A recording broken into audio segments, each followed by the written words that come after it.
हाँ ठीक है। चलो इसके गुणनखंड ज्ञात करने हैं, तो सबसे पहले क्या करना है आपको, बहुपद लिख देना है। इस बहुपद का सबसे पहले आपको व्यापक रूप लिखना है।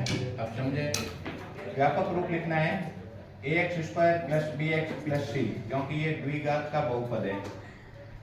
a की जगह पे x² का गुणांक, a की जगह पे 2, b की जगह पे 7 और c की जगह पे 3। इसमें आपको क्या करना है, गुणनखंड ज्ञात करने के लिए 7x के आपको टुकड़े करने पड़ेंगे। 7x के टुकड़े करने के लिए ये काम आपको रफ में करना पड़ेगा। क्या करना पड़ेगा? a और c का गुणा करना पड़ेगा, है ना। a और c कौन है? 2 और 3। तो गुणा करने पर कितना आना चाहिए? 6 आना चाहिए। और जोड़ने या घटाने पर कितना आना चाहिए? 7 आना चाहिए। ठीक है, गुणा करो, a और c का गुणा करो, 2 × 3, यानी कि गुणा करने पर 6, जोड़ने और घटाने पर 7 आना चाहिए। ये संख्या छोटी है इसलिए आराम से 6 × 1 समझ में आता है, लेकिन ये संख्या यदि बड़ी हो तो फिर क्या करना पड़ेगा, यहाँ जो भी आए उसके आपको अभाज्य गुणनखंड करने पड़ेंगे। ठीक है, अभाज्य गुणनखंड करने के बाद में यहाँ से आपको 2 संख्याएं एक दूसरे को गुणा करके लिखनी पड़ेगी। ठीक है, 2 और 3 को गुणा करने पर 6 और ये 1। 6 और 1 ऐसी संख्या है जिसको गुणा करने पर 6 आ रहा है और जोड़ने या घटाने पर कितना आ रहा है? 7 आ रहा है। इसको वापस लिख दो 7x की जगह। ये जो आई है 2 संख्याएं, ये 6x + का x, इसको यहाँ पे लिख दो। फिर इन दोनों में से 6x और 2x² में से कॉमन क्या आ जाएगा? 2x। कॉमन का मतलब क्या होता है? ये 2x² और 6x दोनों के अंदर 2 का भाग पूरा पूरा जाता है ना। 2x² 6x, 2 का भाग दोनों में जाता है, 2x का, है ना।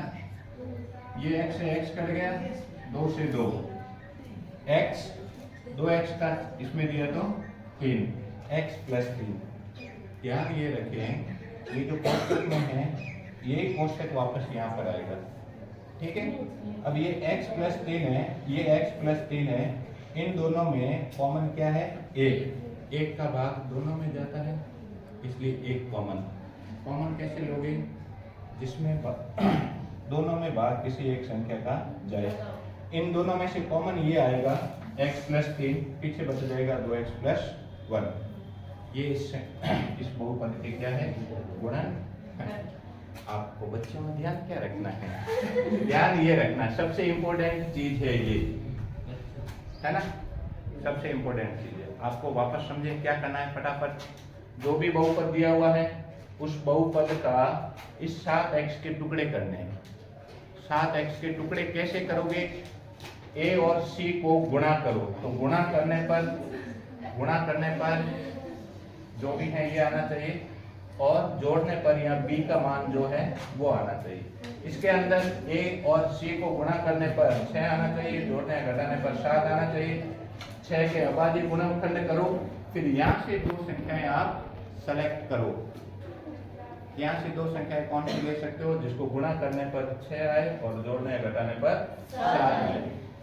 तो वो कौन सी संख्या है? 6 और 1। इन दोनों संख्या को 7x की जगह लिख दो, फिर इसमें से कॉमन ले लो। बहुत आसान है, समझ में आया?